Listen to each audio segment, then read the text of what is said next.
Okay mga kaibigan, sa puntong ito ng ating programa mga kaibigan, we'd like to turn it over to the one and only Bill Velasco.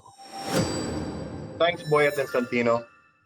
For today, I had another topic planned, but there's something that was really major that came up in the news Tuesday, and good news, bad news. Good news is the 4 Olympic Filipino boxers returned to their alma mater, University of Baguio, at sila po ay nangako na talagang gusto nilang tapusin ang kanilang pag-aaral, bagamat naghahanda yung 3 sa kanila, si Nesty Petesio, Carlo Paalam at Irish Magno para sa darating na Southeast Asian Games, at si Yumir Marshall naman ay naghahanda para sa kanyang susunod na laban bilang isang professional boxer.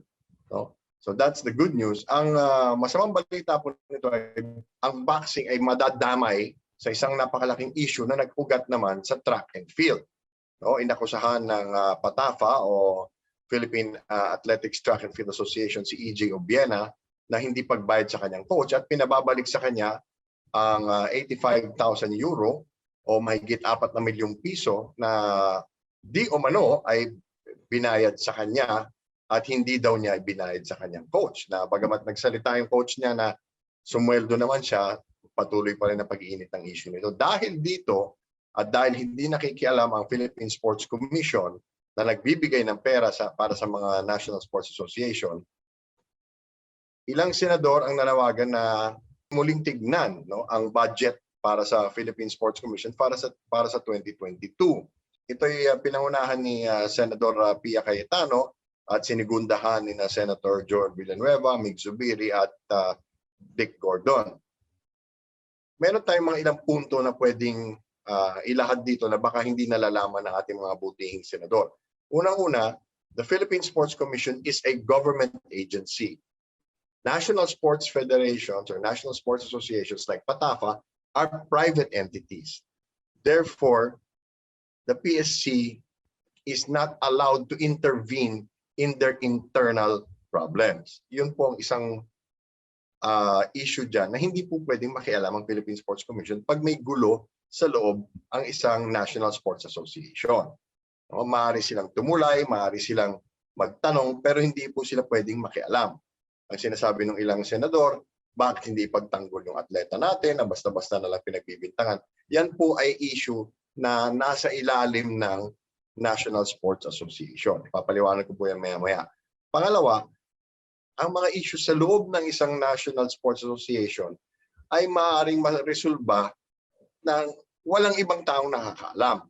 No, yan po ang isang kinalulungkot ng Philippine Olympic Committee na naglabas ng pahayag ang Pangulo nito na si Congressman Bambol Tolentino na pwede naman pag-usapan, pwede naman hindi ilahad sa media ang issue. At kung iniimbestiga pa lang, bakit meron na kagad na bintang at pangalawa na talagang utos na ibalik yung pera kung pinag-iimbestiga pa lang.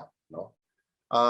Pangatlo, ang Philippine Olympic Committee ang siyang pwedeng makipag-usap sa International Federation, ang namumuno, ang World Athletics. No? Kaya hindi po ang Philippine Sports Commission ang pwedeng maging parang referee dyan, no?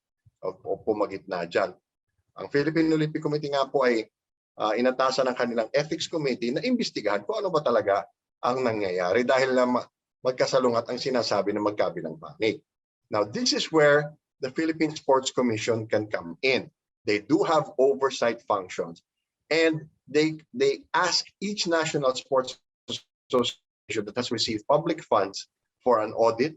They can demand liquidation and or even outright stop funding. There are several circumstances wherein this can happen. For example, if there are 2 successive Southeast Asian Games that a sport is not included, the PSC can stop funding for that.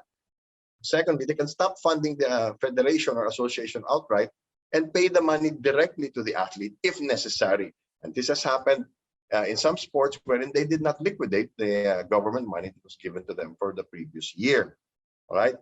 So yun po ang saklaw ng responsibilidad ng Philippine Sports Commission. Now, why are we talking about a track and field issue?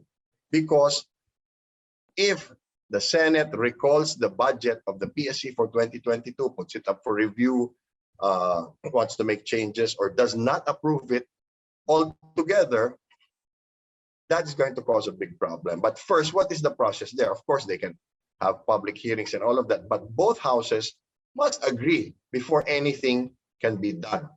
Okay, so ganyan ho talaga sa lahat ng inaaprobahan ng Senado at ng Kongreso. Even when they pass laws, they have to both agree, or they have one single version of whatever decision they want to enforce.